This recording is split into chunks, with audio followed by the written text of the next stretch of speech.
Okay, this is ArtisanTony, and this is a basic floor framing class, a lesson, and this is mainly for our apprentices who are going through our apprentice path, but anyone who enjoys learning about construction is welcome to watch. But this is going to be basic floor framing.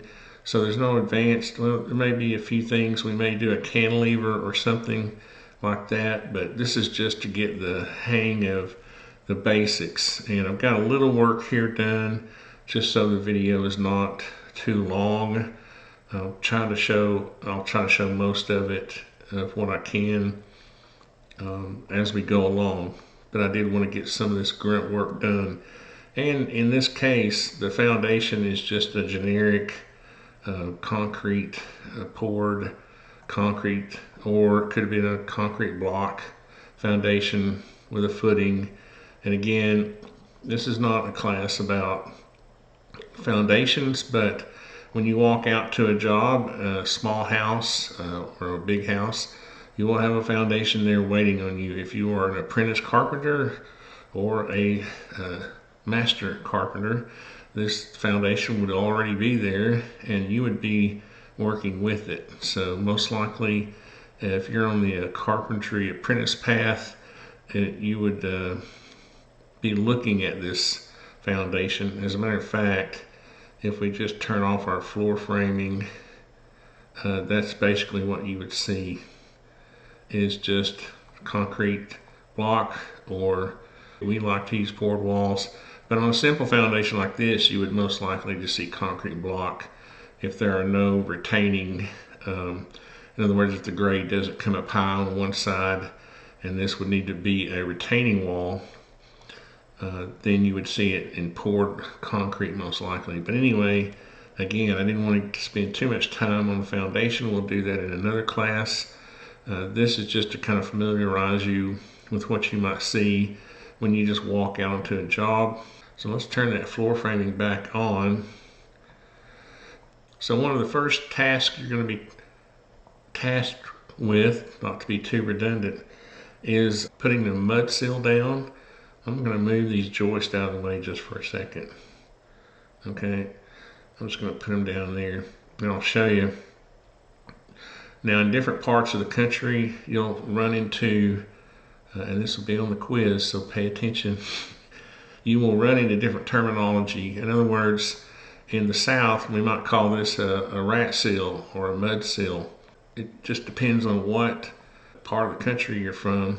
There are different accepted terms for the same building component. So just be patient and try to learn the different terminologies that there are. But how these will be put down is flush with the foundation, as you see here, and you would take and drill 1/2 inch or probably a 3/4 inch hole for these. You would measure and mark these holes and drill them out and then slide them over, and typically they would be nailed down just temporarily with a few cut nails, and then somebody would come behind you and put the washers and bolts. Most of the time it's just a round washer. It's not a big square plate like that. As a matter of fact, this foundation I did in a hurry. I did it quickly, not in a hurry, using Medic's foundation extension for SketchUp. So anyway, we go around and we nail those down, we bolt those down, and you want to be careful not to have a joint where you're spanning over a foundation vent. And you'll also prepare the tops of your columns, your piers, with a plate also. Sometimes the foundation contractor will make the mistake of putting these up at the height where the beam is going. In that case, you can take some metal flashing and lay it over the top, or some kind of membrane, just something to protect the wood beam, which is an LVL, a couple of LVLs depending on the span, as long as that wood's not touching this concrete. But Usually we plan ahead, and our beams our piers are built at this height because we like to drop our girder like that. And this is I think the best way to do it. Some contractors will put this girder up into the floor system. In other words, it would be, just grab it, it would be up here, and it would be in the same plane as the joist. But I have found over the years that the quickest way is to just drop the girder, and this way you're only cutting, you really don't even have to cut the joist if you plan this out. In this case, you just would butt them against, and I'm getting a little ahead of myself here, just butt them against that exterior band, that box seal, and let them float over the top like this, and they just bypass each other, and you nail them together and into the beam. So again, I like to drop the girder. A lot of this you may not have control over when you go out to the job. When you're looking at this, when you start to look at these piers, you'll know right away how it was planned. Now, if it's a basement home, you'll have walls that'll be built up to the top of this plate. In some cases also, you'll have a joist pocket that, and this is not so common in concrete walls because it's something they would really have to think about. But sometimes you'll see where they'll form in a pocket in the wall for a beam. That's pretty rare though. Usually what you'll see on a crawl space is you'll see some kind of pilaster like this. It'd basically be a half column against the wall there, so it can just be sat on. And again, these would be LVLs, or sometimes you'll see, depending on the span between the the piers, if these piers are close enough together, you'll see them using 3 2x12s or something like that. But this floor beam, if you're an apprentice, this would have already been kind of engineered out. Hopefully it would. And whoever the master carpenter is on the job would already have known what that was going to be. Once that mud sill is in place, this girder would be put in place because you want it to be nice and all on the same plane. That's going to make your floor nice and flat and straight and level. Then the next phase would be to take your box seal. Again, let me get this back and we'll talk about terminology. In most cases, this is going to be a 2x10, which is 9 1/4 inches tall. Pay attention to those dimensions. You never know what you're going to see on a quiz. But you would just go around and make sure that it's nice and straight. You would just go around the entire house, nailing that on flush. And what you do is you'll toenail it in down here. You'll come up about 1.5 inches, run a nail in at about a little steeper than 45 degrees into the mud seal, and then on the ends here you face nail your 3 nails into this one, and that would be your second phase of your floor framing. I guess you would call it third phase because you're going to be working with your beam, your girder, which is this piece. Now, our floor joist. This building is 28 feet wide, and let's just go to the span tables for a second. Your carpenter who's responsible for the job is already probably going to know what these are, but you can go here to the southernpine.com and you can look at the joist and rafter tables. and then we're looking at a dead load, usually 40 live and 10 or 20 dead load. But let's just look at that table for a second. And you can see here, see if I can just zoom in. Here's your joist size. So we're looking at 2x10s. Here's your spacing. We're looking at 16 inches.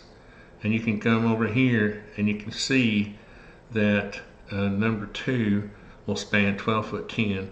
So I know from my experience that I'm looking at the wrong chart, because I know historically that 2x10 at 16 inches on center will span 14 feet. So I need to go back to the 40-10. Okay, we'll go back to that table. We'll zoom in, and you can see here 2x10s at 16 inches on center, 14 feet. Now this number 2 up here is typically your framing lumber, what your grade lumber would be for framing. Number 1 would be very expensive. It's hard to find anyway. That's basically where you have no knots. It would be used for furniture, not framing. So I guess in a rare case where you would have exposed floor joist or something like that, you would be allowed. But you can see because there are no knots and defects, you get a longer span out of that. Anyway, that's just a quick look at the span tables to give you an idea. And I kind of geeked out on this stuff when I was young, and in high school I went through a vocational building trade school, and I would read these tables and try to memorize them. So we come back here and we say, well, our house is 28 feet wide. Well, let's look at what the span means. The actual span of this joist is determined by its clear span. So it's at the point where this joist leaves that mudsill, you could take let's get us a construction line over here. Okay, you can take from that point and go to the point where it hits the girder, which is right there, and that's 13'4" 3/4. Okay, so we know we're safe, and the reason that the 28 foot is such a popular width, if you do this long enough, you'll start to see patterns in construction. And one of them, when conventional framing is being used, you'll see that 28 foot width a lot.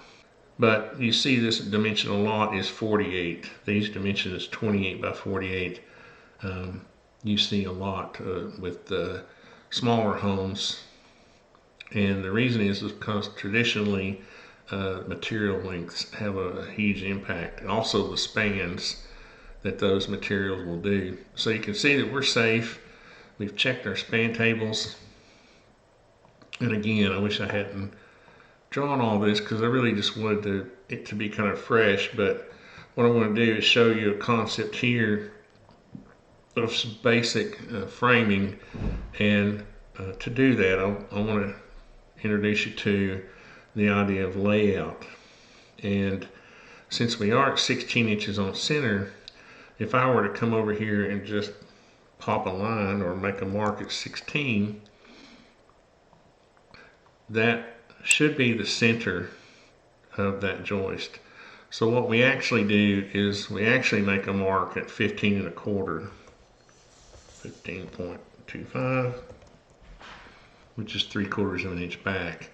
And that's where we would start our first joist. Now this is basic layout with no other considerations. And in a minute, we're going to get into the other considerations. When you lay your first sheet of plywood down, and you go 8 feet, the joists are going to be right there. So if I take this joist and I copy it 16 inches, you can zoom in and see that plywood is going to be right there. That subfloor is going to be right there in the center. And so that's just a kind of a neat trick. It's not a trick, it's just what you keep in mind is the reason you're putting these joists in is not only,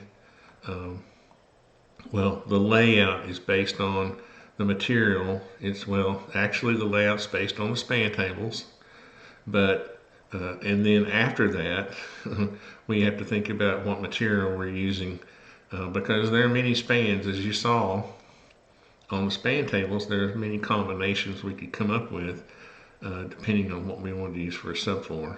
But the most common floor probably ever in history are these 2x10s at 16 inches on center because of their 14-foot span, and it's very economical. This is basic floor framing. And more advanced stuff will be your TGIs, your wood eye joists, which we will get into in another class, and those have their own considerations. So why don't we just put a bunch of these joists in. I made that a group, so I gotta select it. I'm just gonna copy them. Let's just put that 20 in for right now. See how far that gets us. So I need to go another, probably 1, 2, 3, 4, 5, 6. Let's go 8. It's easy to delete them.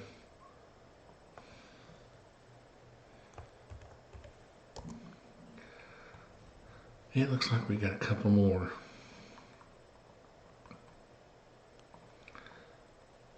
And this is what you would do once you got your layout. I kind of skipped that part, didn't I, a little bit. So once you got your first mark here, the layout man would drive a nail right here at the edge, and he would hook his tape over, and he would come down and just start marking. He'd draw himself a little crow's foot like this, and actually not exactly like that, and then he'd put an X. I need to zoom in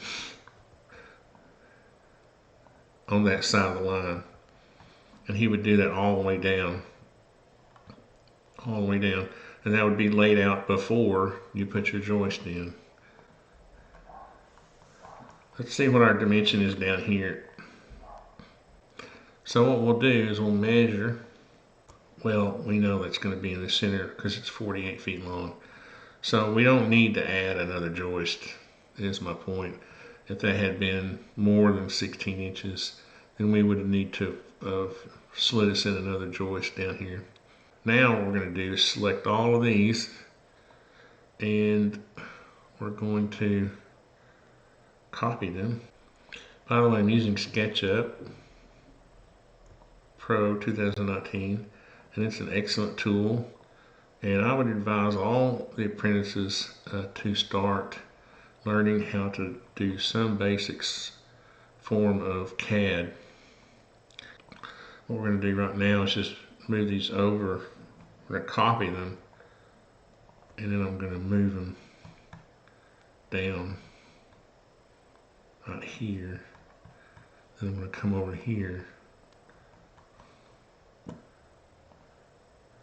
and we're going to have a class for the apprentices just on CAD issues, because you really want to learn some basic CAD skills that our current technology schema really kind of demands it, and it's fun. So now you might say, well, why did you lap it on this side?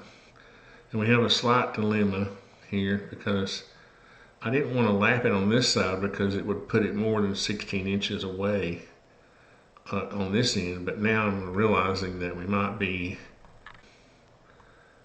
well, we might be close. Let's see how far we are from here.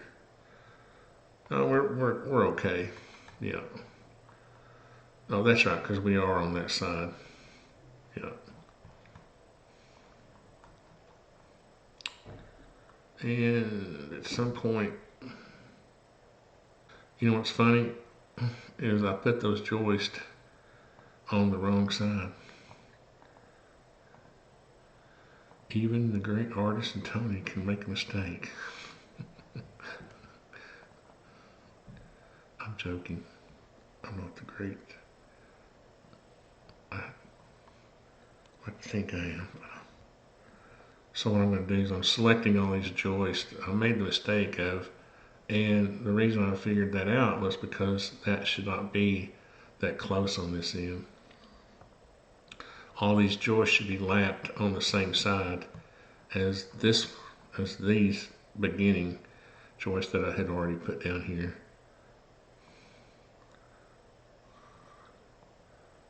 Like that. All these should be on the same side.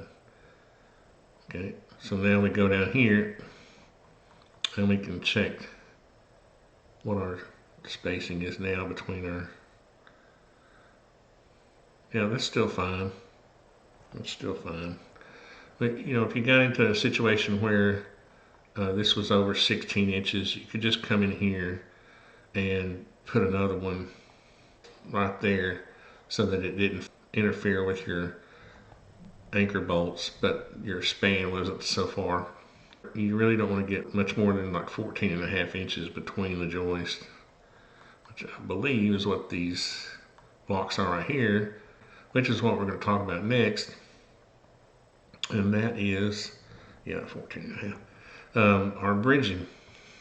What your bridging does is it adds a significant amount of stiffness to the floor. Okay, you would be surprised at how much stiffness that this will add. Now, you'll see this done different ways. I like to offset them like this so that they can be face nailed. You'll see some just pop a line and put them all in line.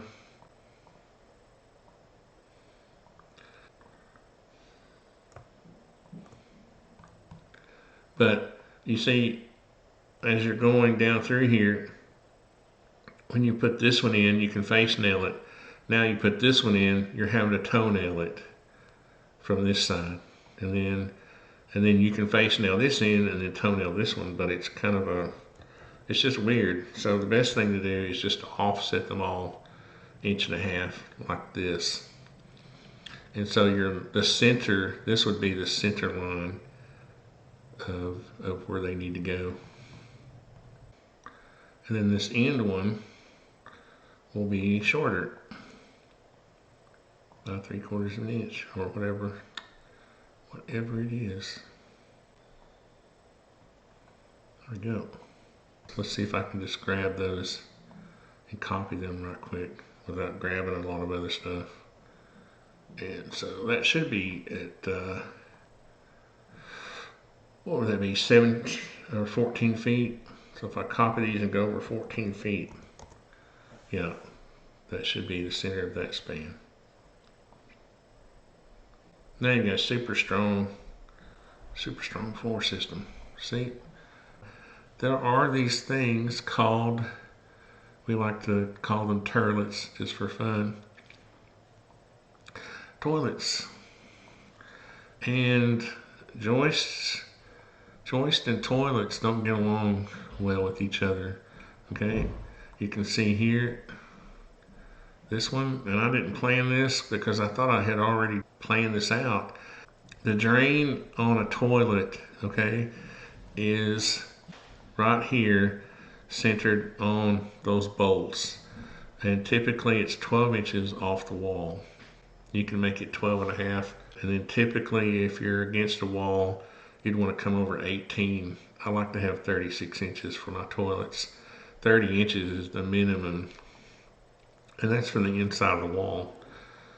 So you're supposed to have 30 inches for a minimum for a toilet, but I like to have 36 because it lets you put a little toilet paper stand there or do whatever, have a little room to move around while you're doing your business. But in any event, if you're a smart carpenter, you will look at the floor plan, and we're going to go over that in another class. Okay, this course is very intricate. We're going to go over many details, and there's not enough time to do it all in one video. But I just want to say this, the reason I'm bringing this up is because of the issue of layout, okay? So let's determine that our joist, the center, is right here basically. So we could probably fudge this. We could probably fudge this one, but I don't think so, because you really need a good 2 inches, and we don't have that. We don't have that. So, and that's really, you don't really want to flirt with that tolerance. You want to give the plumber plenty of room to work. Okay. The ideal situation is if this drain is in the center of the joist. So let's go over here. So we know that one. We know that this could move this way up to about, let's call it 10 inches. Let's call it 8, because I know that'll give us enough room.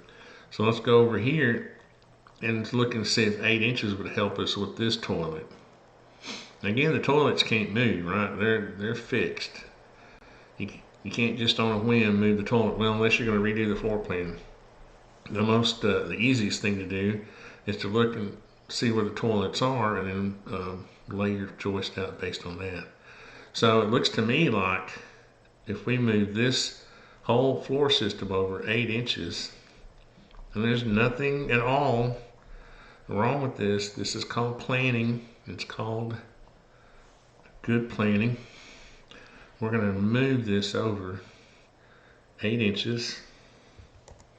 Okay, and that's where your layout would start.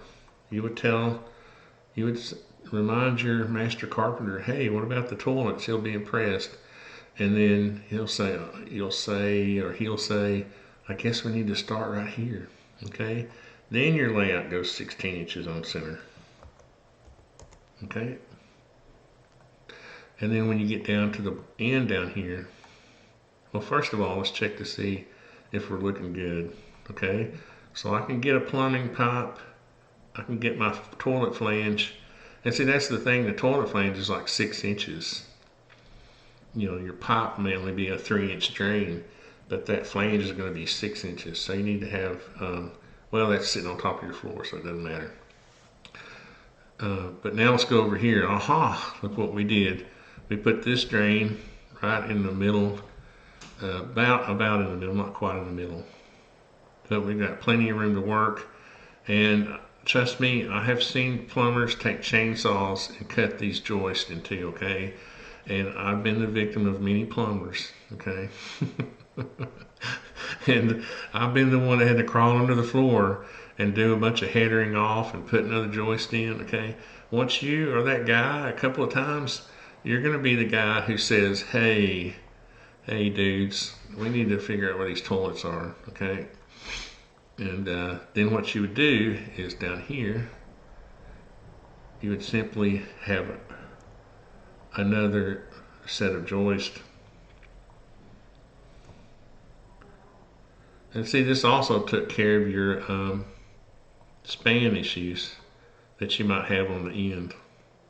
And then obviously your bridging would continue on out. So I think this video is probably long enough. I hope this has given you a really good idea of how the basic floor framing works. I think we'll do another video later that'll show cantilevering and some more advanced stuff. We'll talk about double joists.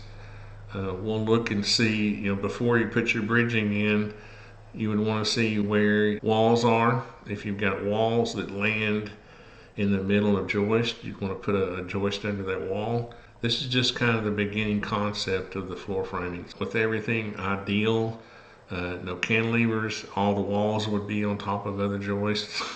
In your perfect world, this would be the perfect floor system. But we generally don't see anything perfect in construction, and that's why we have to worry about layouts for toilets and walls and all kinds of things. But a smart carpenter will actually plan this out ahead of time, and that's why it's good to know basic CAD skills. I've been working with CAD probably oh, about 30 years, and I've used many different systems: AutoCAD, MicroStation, and now SketchUp. But this is our basic class for our apprentices, and hopefully it might have helped a homeowner or someone else, a do-it-yourselfer, to understand basic floor framing. But thanks a lot, guys. I hope you'll check out the Artisan School of Construction and Philosophy, and look and see what other classes and courses we have. I really want to develop this apprentice path. I'm getting older. I'm 57 now, and I feel like I need to start transferring knowledge to the younger generation. These concepts will be around for a long time. As long as we're growing trees in the construction industry, we're going to be using wood joists, and as long as it's economical to do so, that's what we'll do. So these basic framing methods like this need to be learned and carried on, the traditions of how these things are done. So if you have any questions, you can send me an email at tony@artisantony.com or tony@artisanschoolofconstruction.com, or you can go to the website and contact me that way. But if you're a young person, even as early as 14 years old, 16, and even up to around 25 or even 30, contact me if you're interested in going through this program. It's going to be free for those apprentices in that category. You will have a simple application process, and if you're approved, which you most likely will, then all of your curriculum and all of those materials will be provided to you free. And so I'm hoping to get other sponsors to sponsor our apprentices. But we'll be meeting and going. We'll be mentoring you, providing you answers to questions you have when you come home from a hard day's work and you've got a question about what might need to be done tomorrow. You can go here, and first you'll need to log in. It's a simple, really simple account, just a name and an email address and a password. And then you can go to the forum, and we're going to have a special place. The apprentice layer is available for apprentices, and this is where you'll be able to post questions or comments, and I'll be answering them, and hopefully we'll eventually have more mentors who can help answer questions. And then hopefully once a month we can get together in a hangout type situation, talk about projects we've been working on, what kind of help you may need in the real world. So anyway, a lot to talk about, a lot to do, and please check out my new article here on the life cycle of an artisan. And this sort of serves as the basis for the philosophy. And I just appreciate everybody watching. Thanks a lot.